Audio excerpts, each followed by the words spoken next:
आप सबका स्वागत है दाइव के यूट्यूब चैनल पे। आज एक बार फिर हम केमिकल रिएक्शंस एंड इक्वेशंस के बारे में पढ़ेंगे। लास्ट क्लास में हमने पढ़ा था कि केमिकल रिएक्शन क्या होता है और केमिकल इक्वेशन क्या होता है। अब हम पढ़ेंगे कि हमें कैसे किसी भी केमिकल रिएक्शन को इक्वेशन के फॉर्म में लिखते हैं, चाहे वो वर्ड इक्वेशन हो या फिर सिंबल से के द्वारा हम उस इक्वेशन को लिखें।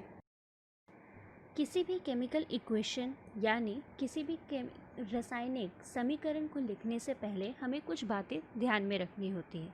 सबसे पहला, जो भी रिएक्टेंट होता है, जो भी प्रक्रिया को होता है, उसको हम अपने लेफ़्ट हैंड साइड लिखते हैं, उसको हम बाएं हाथ साइड लिखते हैं। और जो भी एलिमेंट और कंपाउंड की जो फॉर्मूला है या फिर उसका सिंबल है, उस दो एलिमेंट या दो कंपाउंड या उसके बीच में हम उसमें प्लस साइन लिखते हैं। अब दूसरा जो हमें बात याद रखना है वो क्या है कि जो भी निपज यानी जो भी प्रोडक्ट होता है हमारा किसी भी केमिकल रिएक्शन के बाद, तो उसको हम अपने राइट हैंड साइड लिखते हैं, उसको हम अपने दाएं तरफ लिखते हैं। और उसमें भी अगर किसी दो एलिमेंट या दो कंपाउंड के बीच में हम उसको जोड़ने के लिए प्लस साइन लिखते हैं। और इन दोनों ही प्रक्रियकों और निपज के बीच में, रिएक्टेंट और प्रोडक्ट के बीच में एक एरो लिख करते हैं। एरो किसकी तरफ से? रिएक्टेंट की तरफ से प्रोडक्ट की तरफ में जा रहा होता है। और चौथी बात जो हमें ध्यान रखनी होती है वो ये होता है कि जो परमाणु तत्वों के जो परमाणु होते हैं वो दोनों ही बाएं और दाएं, राइट और लेफ़्ट, दोनों ही साइड इक्वल होने चाहिए, दोनों साइड सेम होने चाहिए। ऐसे रासायनिक समीकरण को हम बैलेंस इक्वेशन कहते हैं, समतोलित रासायनिक समीकरण। और जब तत्वों के परमाणु दोनों तरफ सेम ना हो तब हम उसको स्केलेटन इक्वेशन कहते हैं। मतलब जब एलिमेंट्स के जो एटम हैं दोनों साइड इक्वल नहीं होते हैं तब वो स्केलेटन इक्वेशन कहते हैं। गुजराती में मनखाकीय रासायनिक समीकरण। किसी भी केमिकल इक्वेशन को बैलेंस इक्वेशन बनाने के लिए हमें उस इक्वेशन को बैलेंसिंग करना होता है। और ये इसलिए ज़रूरी होता है क्योंकि इससे पहले हमने पढ़ा था law of conservation of mass, धन का संरक्षण। इसमें यह लॉ ये कहता था कि अगर कोई भी मास जो है वो किसी भी रिएक्शन में ना ही उसका विनाश हो सकता है और ना ही उसका सर्जन हो सकता है। मास can nether be created nor be destroyed. इसीलिए बैलेंस इक्वेशन ज़रूरी है। हम किसी भी बैलेंस इक्वेशन को देख के हम उसका भाव कर सकते हैं कि किस तरीके से परमाणु एक दूसरे से रासायनिक प्रक्रिया में भाग ले रहे थे। अब किसी भी रासायनिक प्रक्रिया, किसी भी समीकरण को बैलेंस करने के लिए, संतुलित करने के लिए कुछ स्टेप्स हमें फॉलो करने पड़ते हैं। तो चलिए उन स्टेप्स को देखते हैं। सबसे पहले हमें क्या करना होता है कि जितने भी जो तत्व है, जो जूना तत्व है, उसके परमाणु की संख्या हमें लिखनी होती है। Count number of atoms of different elements present in unbalanced equation. अब जो भी तत्व हमारा बैलेंस नहीं है, स्टेप 2 में हमें उस तत्व को लेना होता है। Pick up that element which is not balanced. वो जो तत्व या संयोजन बैलेंस ना हो उसको दोनों तरफ LHS और RHS, लेफ्ट हैंड साइड और राइट हैंड साइड, दोनों तरफ बैलेंस करने की कोशिश करो। और उसके बाद स्टेप 3 में फिर से स्टेप 1 को, जैसे हमने काउंट किया था हर एक एटम के ऑफ डिफरेंट एलिमेंट कि वो कितना है, तो उसको चेक करो। अगर लेफ़्ट हैंड साइड और राइट हैंड साइड दोनों equal number of atoms her element के आ चुके होंगे तो वो बैलेंस इक्वेशन होगा। और अगर नहीं तो इसका मतलब अभी भी वो अनबैलेंस्ड इक्वेशन है। और फिर से हमें स्टेप 2 को रिपीट करना है जब तक वो बैलेंस ना हो जाए। अच्छा, ये तो बात थी स्टेप्स की। अब इसे हम कुछ एग्जाम्पल से समझने की कोशिश करते हैं।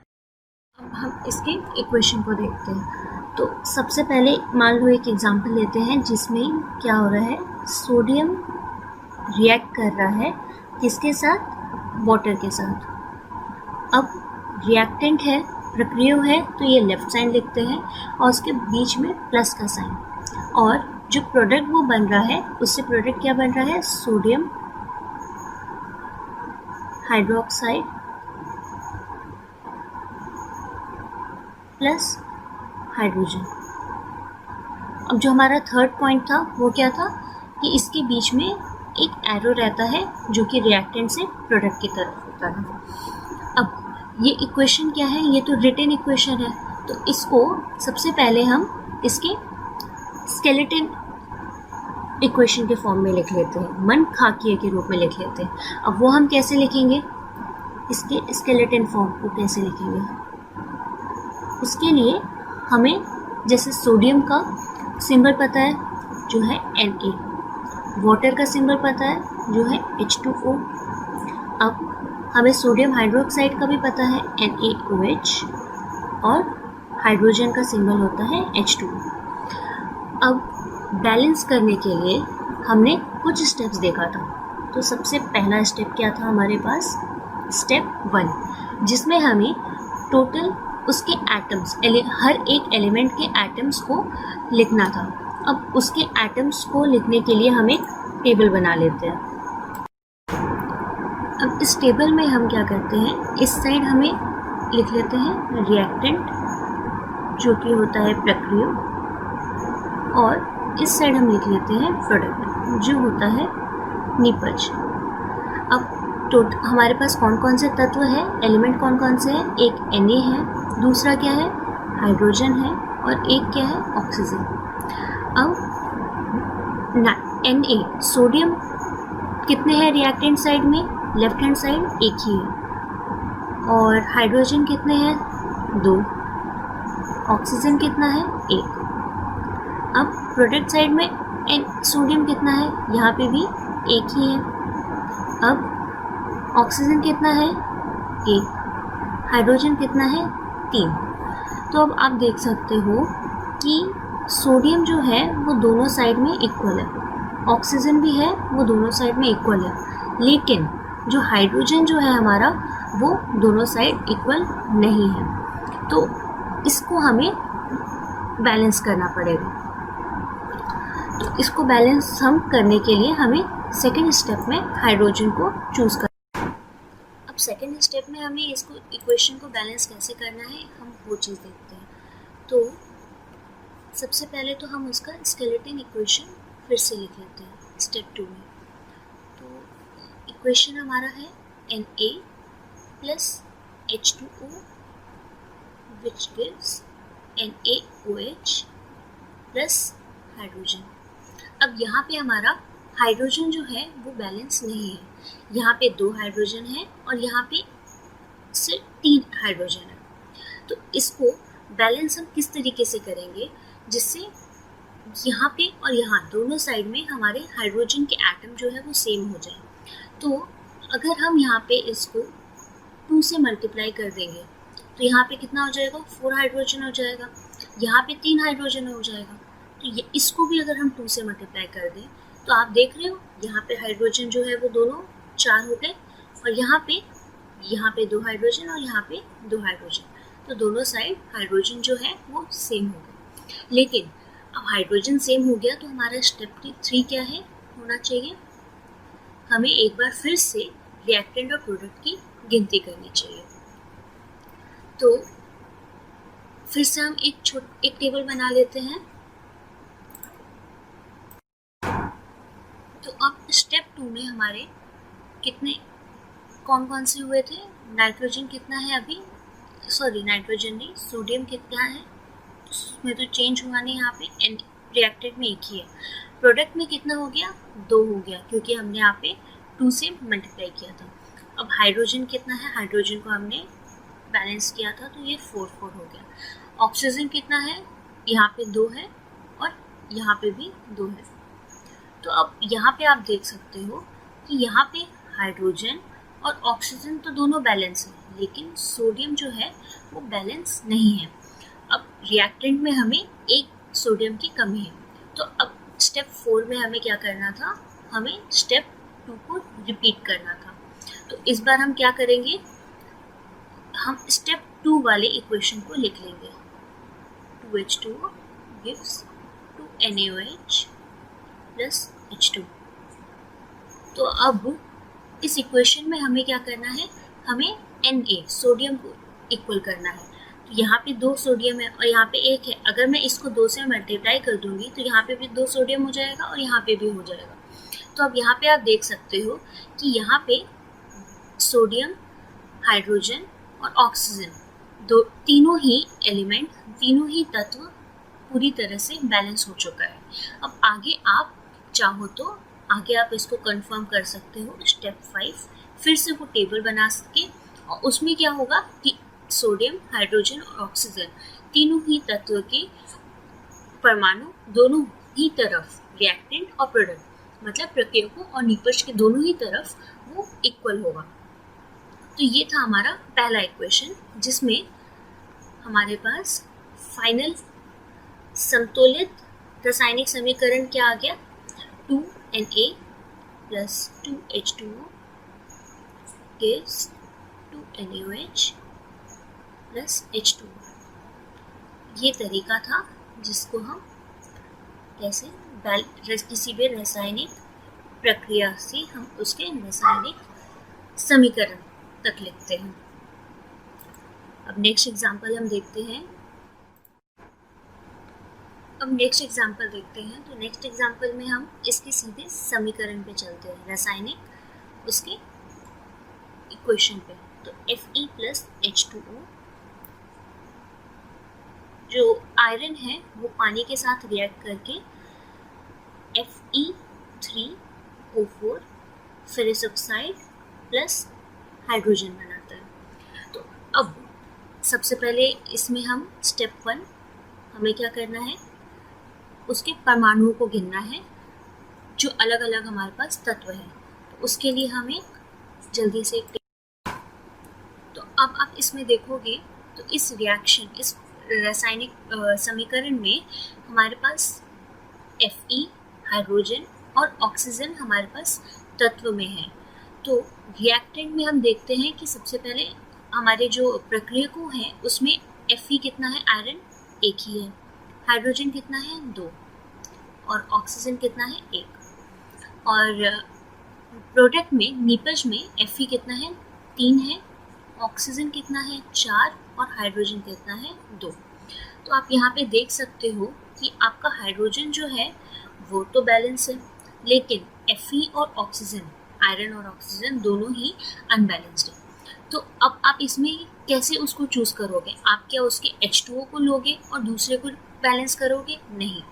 यहाँ पे जब 2 है, जब ऐसा कोई भी कहानी हो तो इसमें आपको क्या करना होता है, जब भी 2 से ज़्यादा अगर आपके बैलेंस नहीं है इक्वेशन, तो हमें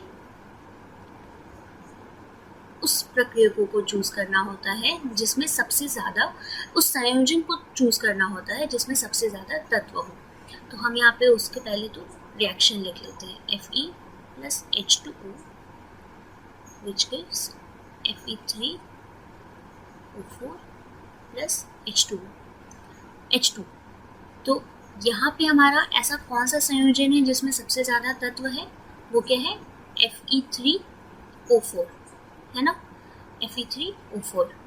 तो अब हम इसको बैलेंस करने की कोशिश करते हैं। सबसे पहले आप देख सकते हो कि यहाँ पे अगर 3 Fe है और यहाँ पे 1 ही Fe है, तो क्या करना होगा, इसको भी अगर हम 3 से मल्टीप्लाई कर देंगे तो दोनों तरफ 3 आयरन के एटम हो गए, तो ये तो बैलेंस हो गया।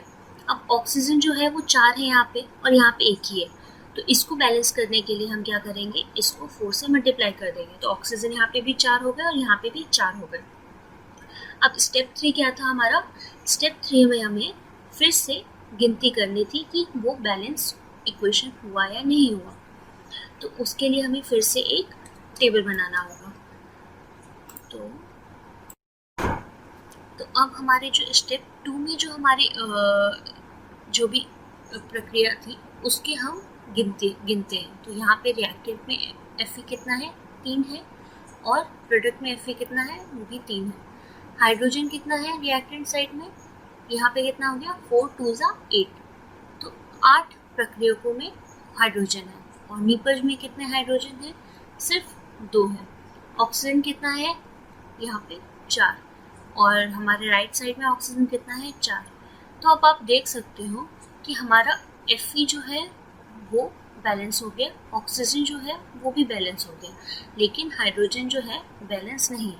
अच्छा, मैं आपको एक चीज़ दिखाना चाहती हूँ। इससे पहले क्या था कि Fe और ऑक्सीजन अनबैलेंस था, लेकिन हाइड्रोजन था वो बैलेंस था। अब यहाँ पे क्या हुआ? Fe और ऑक्सीजन जो है वो बैलेंस हो गया, लेकिन हाइड्रोजन अनबैलेंस हो गया। इसमें कोई बात नहीं है। अब नेक्स्ट जब भी हम इक्वेशन लिखेंगे उसमें हमें हाइड्रोजन को बैलेंस करना होगा। तो हमारा स्टेप 4 होता है। तो सबसे पहले तो हम उसी रिएक्शन को लिख लेंगे। Fe 3Fe plus 4H2O gives Fe3O4 plus H2। अब हमें क्या करना है? हाइड्रोजन को बैलेंस करना है। अब यहाँ पे तो हमारा कितना है? 8 हाइड्रोजन है, और यहाँ पे कितना हमें? 2 है। तो अगर मैं 4 2 जा कर दूँ तो 8 आ जाएगा। यहाँ पे मैं 4 से मल्टीप्लाई कर देती हूँ। तो अब यहाँ पे हमारा सिर्फ मैंने हाइड्रोजन एटम में चेंज किया, Fe और ऑक्सीजन में तो कुछ भी चेंज नहीं किया। तो इसका मतलब अगर आप फिर स्टेप 5 खुद से चेक करोगे टेबल बना के, तो आपको क्या मिलेगा कि सारे के सारे जो एलिमेंट एटम्स हैं वो बैलेंस हो चुके हैं। वो क्या हो चुके हैं? संतुलित हो चुके हैं। तो यहाँ पे हमारा समतुलित रासायनिक समीकरण क्या है? 3Fe plus 4H2O gives Fe3O4 plus 4H2। ये हमारा बैलेंस्ड केमिकल इक्वेशन हो गया, संतुलित बैलेंस इक्वेशन। तो इस तरीके से हम किसी भी रासायनिक प्रक्रिया को आसानी से बैलेंस कर सकते हैं। हमने इसको Na plus H2O plus gives NaOH plus H2 से उसको बैलेंस किया था। तो उसके बाद हमारा आया था 2Na plus 2H2O 2NaOH plus H2, और उसके बाद फिर हमने नेक्स्ट एग्जाम्पल में Fe plus H2O gives Fe3O4 plus H2 skeleton reaction, जो कि एक मंदघातीय प्रक्रिया है, उससे हमने उसके संतुलित रासायनिक समीकरण में लेके गए, जो कि 3Fe plus 4H2O Fe3O4 plus 4H2 है। आई होप आपको समझ में आया हो। अगर आपको कोई भी डाउट हो तो आप नीचे कमेंट बॉक्स में प्लीज़ पूछ लीजिए। आप बैलेंसिंग को इस तरीके से भी समझ सकते हो, जब किसी तराजू पे दोनों साइड सेम धन वाला अगर कोई भी पदार्थ होता है, तभी वो तराजू एक लेवल पर आ पाता है, नहीं तो या तो एक नीचे और एक ऊपर रहता है। तो आज की वीडियो के लिए इतना ही।